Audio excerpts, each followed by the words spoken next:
prioritization without the name of Maharatnas and Mini Ratnas and Navratnas is absolutely incomplete. मतलब आप Indian growth story पढ़ रहे हैं और आपको इनके बारे में नहीं पता तो शायद आपकी नॉलेज थोड़ी अधूरी है। वेलकम एवरीवन, आप लोग देख रहे हैं eco world digital classes and this is Indian economy series for standard 12। आज मैं डिस्कस कर रही हूँ प्राइवेटाइजेशन का topic, chapter number 6 LPG policy of 1991, और उसमें स्पेसिफिकली कि महारत्नास, नवरत्नास और मिनी रत्नास ये हैं क्या। तो चलो शुरुआत करते हैं हिंदी वर्ड रत्न से। यू नो व्हाट इज रत्न?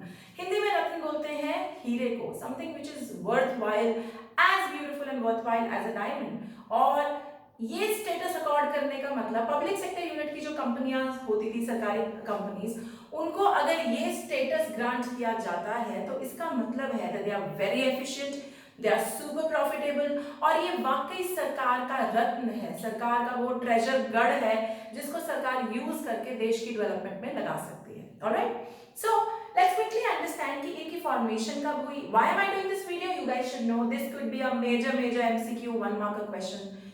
नाम पर हो सकता है, फॉर्मेशन कब हुई, क्या कारण था, so we'll discuss that. It's not going to be a very long video but हम इसको एनीवेज डिस्कस करेंगे। तो मोस्ट ऑफ दीज कंपनीज की जो शुरुआत हुई है 1950s और 1960s में हुई है, और 1950s और 1960s में जो इनकी फॉर्मेशन हुई उसके पीछे तीन मोटे कारण थे। I am writing over here. Self reliance promote करनी थी। आप लोग जानते हैं, वी डिस्कस्ड इट, हम अभी आजाद हुए थे 47 में और हम 200 सालों की स्लेवरी से बाहर निकले थे, and the government of India had realised that the only way to be self reliant is to promote ourselves economically.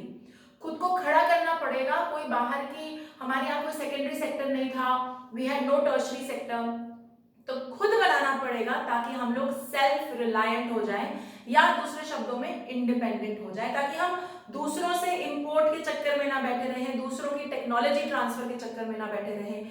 तो पहला कारण ऐसी कंपनीज को क्यों एस्टैब्लिश किया गया was to promote self reliance. Okay, second, infrastructural development. Infrastructure is the backbone of any economy. If you don't have infrastructure, you really can't look at an economically developed economy. नहीं होता भाई। Electricity नहीं है, industry कैसे चलेगी? Railways नहीं है, सड़कें नहीं है, माल कैसे जाएगा?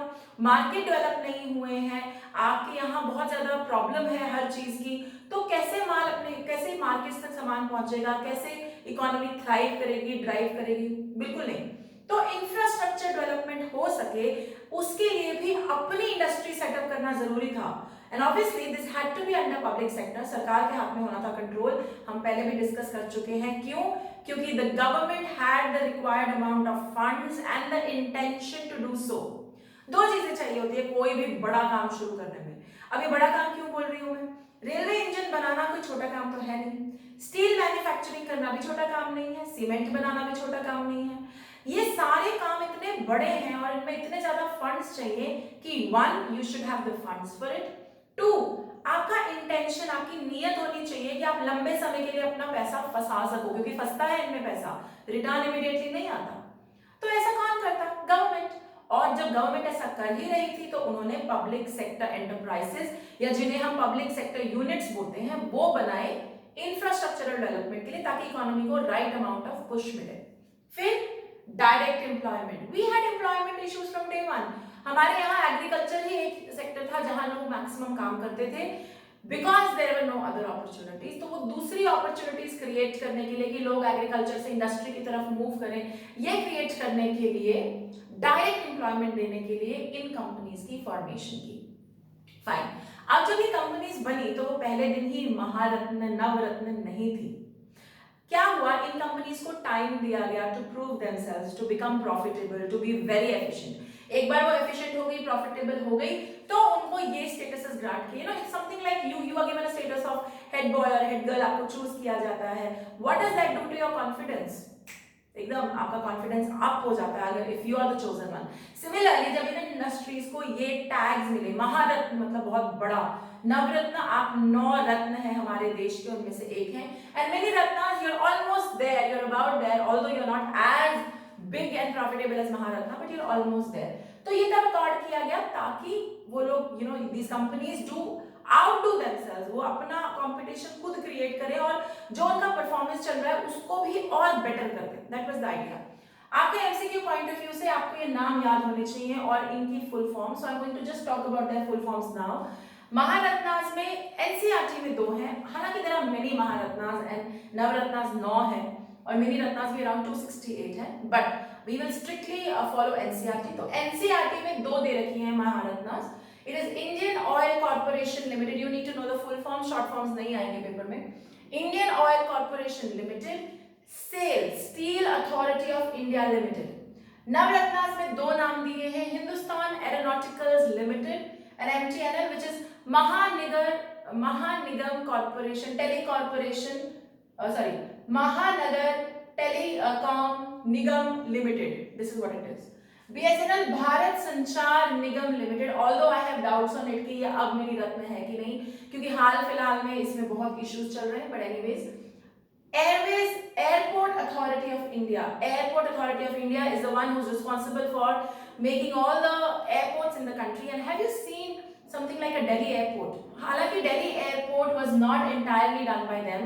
They also collaborated with a private player to get that done. I think it was GMR.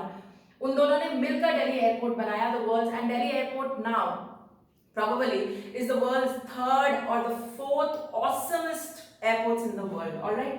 And Indian railways and catering tourism corporation, यानी जो इंडियन रेलवेज में केटरिंग, उसको शताब्दी, राजधानी, इनको टूरिज्म पॉइंट ऑफ व्यू से चलाती हैं, दीज आर मणिरत्नास। अब फंडा ये है कि इनमें से कईयों का स्टेटस हो सकता है चेंज हो गया हो, because if they are not any longer profitable और देयर आर इश्यूज, ये स्टेटस उनसे खींच लिए जाते हैं, but this is why they were given, ताकि वो कॉन्फिडेंट हो जाएं and they get themselves better. Initially जब इनमें से कई डगमगाने लगी तो सरकार ने इनकी डिसइन्वेस्टमेंट करनी शुरू की। We have done in the previous video what is disinvestment. Disinvestment basically का मतलब है आपने अपने कुछ shares, equity shares private sector को बेच दिए। तो गवर्नमेंट को लगता था यार इनको एफिशिएंट करने के लिए या इनको ग्लोबल प्लेयर्स बनाने के लिए, ताकि ये खुद को एक्सपैंड कर सकें, हमें पैसा चाहिए।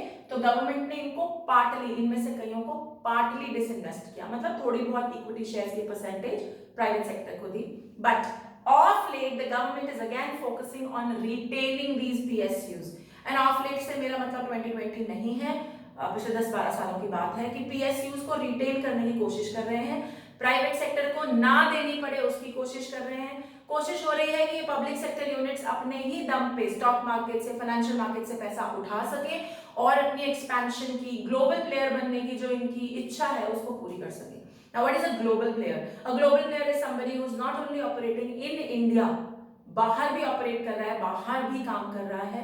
अगर पब्लिक सेक्टर यूनिट्स ऐसा बनना चाहते हैं तो अब government is supporting them, the retaining is happening, privatisation की तरफ थोड़ा कम झुकाव है। हालांकि जो लेटेस्ट अपडेट है, जो मैंने बताया था कि इंडियन रेलवेज में थोड़ी बहुत प्राइवेटाइजेशन की बात चल रही है।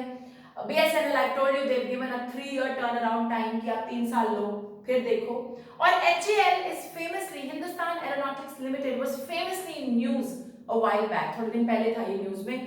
क्यों था? Probably you guys need to come back on it.